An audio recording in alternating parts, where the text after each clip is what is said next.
D'accord, bon, merci. Je vais quand même continuer, essayer de continuer avec les moyens de bord. Donc, pour rappeler juste l'ampleur du problème, je dirais qu'il y a environ, à travers le monde, 3 millions de décès qui surviennent par an, donc en ce qui concerne les nouveau-nés. Et ces décès néonataux représentent 45% des causes de décès d'enfants de moins de 5 ans. Ils surviennent surtout au cours des premiers jours de vie, donc au cours des 24 premières heures de vie, et surtout dans la première semaine, comme le montre le graphique. Diapositive suivante, s'il vous plaît. Comme le montre ce graphique. Diapositive. Ces décès surviennent surtout en Afrique subsaharienne, comme vous le voyez avec les parties qui sont colorées un peu en rouge ou en marron. Donc en Afrique subsaharienne et également en Asie plutôt du Sud-Est. Merci. Voilà, au Sénégal, l'enquête démographique sanitaire continue 2015 a permis de retrouver une mortalité qui était évaluée à 23 pour 1000. Il faut signaler que cette mortalité est plus importante en milieu rural quand on compare aux chiffres retrouvés en milieu urbain. Et ceci davantage pour la mortalité précoce qui est 1,5 fois plus importante en milieu rural par rapport au milieu urbain. Les causes essentiellement retrouvées pour ces décès néonataux sont d'abord la prématurité, mais également l'asphyxie périnatale et les infections qui viennent en troisième position. Donc, pour ce qui est des causes de décès dans la première semaine de vie, les premiers jours de vie, on retrouve l'asphyxie périnatale et la prématurité. Et lorsque ces décès surviennent dans la première quinzaine de vie, donc à la fin de la deuxième semaine, c'est plus les infections qui sont retrouvées, comme vous le voyez sur cette figure, plus les infections donc, qui sont retrouvées à ce moment. Et également, il faut noter que ces décès sont corrélés à l'existence ou non d'un personnel qualifié au moment de l'accouchement. Alors, il est important d'aller vite si on veut réduire cette mortalité néonatale et être au rendez-vous par rapport à l'atteinte des objectifs de développement durable, parce que ces objectifs sont ambitieux, puisqu'en 2030, il est convenu, ou en tout cas souhaitable, d'avoir une réduction de la mortalité à des taux qui avoisinent 12 et arriver à des chiffres de 10 ou inférieurs à 10 en 2035. C'est en ce sens qu'il est important donc d'avoir des stratégies innovantes, mais surtout des stratégies qui marchent et qui peuvent réduire de façon importante cette mortalité néonatale. Et en ce moment, les soins obstétricaux et néonatales d'urgence revêtent toute leur importance. Il s'agit ici de soins qui sont fondés sur les preuves réservées aux gestantes, aux parturientes et aux accouchées, mais également à leurs nouveau-nés, qui présentent des maladies ou des complications au moment de l'accouchement, nécessitant une prise en charge en urgence sans délai, 24 heures sur 24 et 7 jours sur 7. Ces soins obstétricaux et néonatales d'urgence peuvent être faits soit au niveau des structures de santé périphériques, donc au niveau des postes de santé ou des centres de santé de type 1, et en ce moment-là, on parle de soins obstétrico-néonatales d'urgence de base, ou alors les soins obstétricaux plutôt et néonatales de base complets qu'on peut retrouver dans les centres de santé qui sont dits de type 2 par rapport à la pyramide sanitaire et également dans les hôpitaux de référence. Donc, si vous regardez un peu ces deux composantes, vous verrez que la différence se situe au niveau de l'existence d'une césarienne ou de la transfusion sanguine. Pour ce qui est des soins obstétricaux, je pense que le docteur Diallo y reviendra plus en détail. Mais ce qui est surtout important pour le nouveau-né, c'est l'existence, la possibilité de faire la réanimation néonatale, qu'on se trouve dans une structure sanitaire donc de base ou bien avec des soins de base ou des soins complets. Et ces soins obstétricaux et néonatales d'urgence de base peuvent effectivement être faits au niveau des centres de santé, au niveau donc des postes de santé et si on peut aller plus loin, en milieu rural. Alors, quels sont les soins d'urgence qu'on peut avoir en milieu rural? Il faut partir du plan d'action qui a été élaboré en 2013, donc du plan d'action pour chaque nouveau-né, qui a plusieurs objectifs, ce plan d'action. Il faut aller à des investissements simples, mais surtout fournir des soins de qualité au cours du travail, au cours de l'accouchement, au cours du premier jour de vie, puisqu'on sait que la mortalité elle est précoce, surtout pendant cette période-là, mais également au cours de la première semaine de vie. Il faut naturellement améliorer la qualité des soins qui sont destinés à la mère et à l'enfant. On ne peut jamais parler de l'enfant sans parler de la mère, puisqu'on sait que la survie de l'enfant est étroitement liée à celle de la mère, et faire en sorte d'atteindre chaque mère, d'atteindre chaque nouveau-né pour réduire les inégalités, mais surtout, et je pense que ça a été depuis ce matin quand j'entends les interventions de tout à l'heure, se servir de la communauté, s'appuyer sur la communauté pour faire en sorte que cette stratégie marche. Donc sur cette diapositive, donc, vous voyez un peu ce qui est proposé par rapport au plan d'action pour chaque nouveau-né. C'est d'abord à la naissance, lorsque l'enfant va bien, d'initier l'allaitement précoce, de donner des soins, de prodiguer des soins essentiels, la prévention de la vitamine K pour la maladie hémorragique du nouveau-né, de faire des soins du cordon et des yeux pour la prévention des infections avec la gestion de la température pour éviter les désordres métaboliques, mais également une surveillance étroite et régulière permettant d'identifier des problèmes qui pourraient être pris en charge ou nécessiter, dans certains cas, lorsqu'on se trouve en zone rurale, en milieu éloigné, nécessiter des références donc, vers des structures plus adaptées. Alors, ces soins néonatals concernent la gestion du prématuré, donc d'abord la prévention de certaines pathologies respiratoires chez le nouveau-né, qui est tout à fait possible si on se retrouve, s'il faut administrer des corticostéroïdes par voie injectable, mais également administrer des soins essentiels au nouveau-né et quand il y a des complications à la naissance, comme une asphyxie, arriver à faire une réanimation adaptée et contexte, j'y reviendrai tout à l'heure. Et pour ce qui est de la prévention des infections, c'est les soins essentiels qui sont prodigués, comme je l'ai dit tout à l'heure, mais également la gestion, le diagnostic d'abord, et puis le traitement des infections, s'il en existe. Donc, si on parle de la gestion de l'urgence métabolique, par exemple, de l'hypothermie, il faut y aller avec le pot à pot, qui est possible partout. Il suffit juste, lorsque l'enfant est stable après l'accouchement, de le mettre sur sa maman.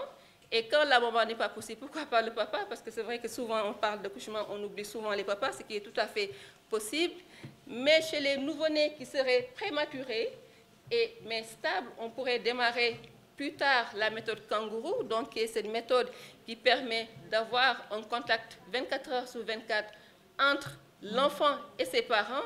Je dis les parents parce que quand la maman n'est pas disponible, je l'ai dit tout à l'heure, ça peut être le papa, mais également ça peut, un autre membre de la famille, la grand-mère ou une autre personne qui serait disponible pour prodiguer ces soins au nouveau-né. Alors, toujours dans le cadre de la gestion de ces urgences, il faut penser au coin du nouveau-né. Un enfant va naître, mais où est-ce qu'il faudra le recevoir? Le ventre de la maman est très adapté quand l'enfant va bien. Mais il arrive des situations où l'enfant est instable et là, on a besoin d'un petit endroit. Et je dis que même en milieu rural, il est possible d'avoir cette table artisanale qui est fabriquée localement, surmontée d'une source de chaleur qui pourrait permettre de gérer des problèmes d'hypothermie, de les prévenir, mais également qui pourrait permettre de démarrer des manœuvres de réanimation simples quand l'état de l'enfant le nécessite. Je pense que j'ai fait une fausse manœuvre, oui. Alors, quand cette réanimation est nécessaire en milieu rural, il faut y aller avec des choses simples. Sur les 10% d'enfants qui naissent avec une asphyxie périnatale, seuls 1% auront besoin d'une réanimation intensive. Pour dire qu'avec des moyens simples, des techniques simples, on peut arriver à faire une réanimation adaptée au niveau communautaire, donc en milieu rural.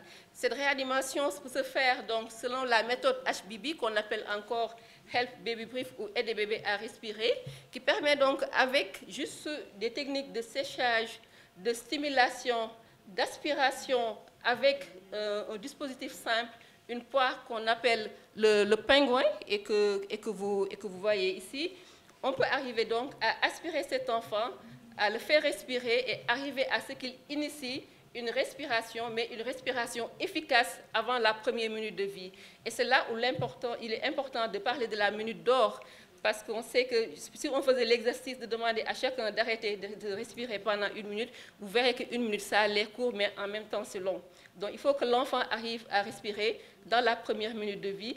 Et avec ces manœuvres simples, il est tout à fait possible de les avoir et d'avoir ce résultat. Et cette réanimation en milieu communautaire est tout à fait possible. Donc, sur cette image, sur cette diapositive, vous voyez donc des femmes qui sont en train de bénéficier d'une formation pour faire de la réanimation. Je ne voudrais pas faire de la publicité, mais au dernier forum pour le plan d'action pour chaque nouveau-né qui s'est déroulé à Dakar, ce produit qui est un embryo vertical nous a été présenté par un laboratoire. Et je vous dis qu'il est impossible, quelle que soit la formation que nous avons, il est impossible de passer à côté, de ne pas pouvoir ventiler correctement un enfant en utilisant cet embryo vertical, pour dire que donc c'est possible pour tout le monde de le faire. Il faut également l'apprentissage de l'identification des signes de danger. Et cet apprentissage est naturellement fait pour les agents de santé, mais également pour les parents et pour les agents de santé communautaire, parce que c'est eux qui vont être en contact direct avec les parents et qui vont être le relais entre les structures sanitaires et la communauté. Il faudra pouvoir identifier des difficultés donc, de régulation thermique, comme vous le voyez sur cette image, un enfant qui a des difficultés respiratoires, des signes digestifs tels un ballonnement abdominal ou alors des signes d'infection localisés, comme cet enfant qui a un ombilic rouge que vous voyez. Donc, à partir de choses simples, à partir d'un simple examen, identifier des signes et arriver à référer cet enfant, d'abord démarrer une prise en charge, ou alors référer cet enfant vers une structure plus adaptée. Et c'est là où on arrive à la gestion des retards à la prise en charge. Et ces retards ont été incriminés comme étant des facteurs importants de risque de décès du nouveau-né.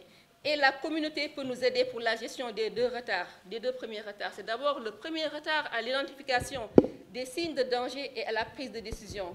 On voit que l'enfant est malade, mais on prend la décision tardivement pour plusieurs raisons.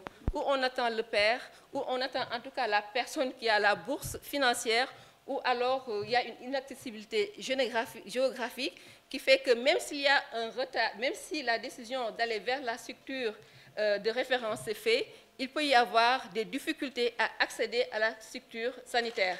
Donc ça, c'est des difficultés géographiques, l'inaccessibilité géographique, mais également il y a l'inaccessibilité financière. Donc, et le dernier retard qui est le retard à la prise en charge dans la structure, et ça c'est nous. Il faudrait que les patients soient mieux accueillis, qu'ils soient accueillis, mais également l'idéal c'est d'arriver à avoir un système de référence adéquat. Il faut un système de référence adéquat, puisqu'il faut que lorsque les enfants arrivent dans les structures, qu'on sache qu'ils sont en train d'arriver. Et je me rends compte, dans ma pratique, c'est lorsque je me suis retrouvée dans une structure éloignée que j'ai compris l'importance du SAMU. Et au Sénégal, je pense que le SAMU est sous-utilisé. On les appelle quand il y a des accidents, on les appelle pour d'autres, mais on ne pense pas à les appeler pour faire de la régulation. Et souvent, les enfants arrivent sans pour autant qu'on soit au courant qu'ils arrivent. Et je crois que dans les zones les plus reculées aujourd'hui, où qu'on soit en milieu rural ou urbain, les gens ont accès au téléphone. Je pense qu'on en a parlé, l'utilisation un peu du développement au niveau de la du secteur de la télécommunication pour la gestion des problèmes de santé. Il est possible d'appeler, d'envoyer un SMS ou en tout cas de trouver un moyen de dire il y a un enfant qui arrive, qu'est-ce qu'il faut faire? Préparez-vous pour le recevoir dans les meilleures conditions. Maintenant, quelles sont les contraintes pour faire ces soins obstétricaux et néonatales d'urgence en zone rurale? Je ne dirais même pas en zone rurale, mais d'une façon générale, dans toutes les structures. Il y a une évaluation qui a été faite en avril 2012 qui a permis de voir qu'il y avait un déficit en personnel et que même si ce personnel existe, il y a une disparité dans la couverture selon les régions. Mais il y a également le fait que les accouchements ne sont pas pris en compte lorsqu'ils sont faits dans les cases de santé. Et pourtant, l'enquête montre bien qu'en 2015, 25% des femmes continuent d'accoucher en dehors des structures sanitaires, que ce soit des accouchements à domicile ou alors des accouchements dans des cases de santé. Est-ce à dire qu'un enfant qui naît dans une case de santé, un accouchement fait une patronne, cet enfant n'a pas droit à une bonne prise en charge? Non, il faut qu'on arrive à former, donc je le répète, les matrones, il faut qu'on arrive à former les communautaires pour la gestion de certaines urgences qui ne peuvent pas attendre. Parce qu'on peut arriver à sauver un enfant, mais la question qu'on devrait se poser, mais quelle sera la qualité de sa survie? Et pour cela, il faut bien sûr gérer les questions de réanimation. Donc là, je terminerai juste en faisant quelques recommandations en guise de conclusion. Pour dire qu'il faut essayer de faire simple. Faire simple, c'est des techniques adaptées au contexte. Tout à l'heure, on a parlé de l'algorithme HBB. Ce matériel est disponible à tous les niveaux de la pyramide sanitaire, surtout en milieu rural. Il peut être fait par les matrones. Ayons confiance en ces femmes qui font accoucher des dames. Je pense que quand on a la possibilité, quand on sait accoucher une femme, on doit pouvoir apprendre à faire au moins les manœuvres de base de réanimation pour sauver son bébé. Mais il faut également faire vite.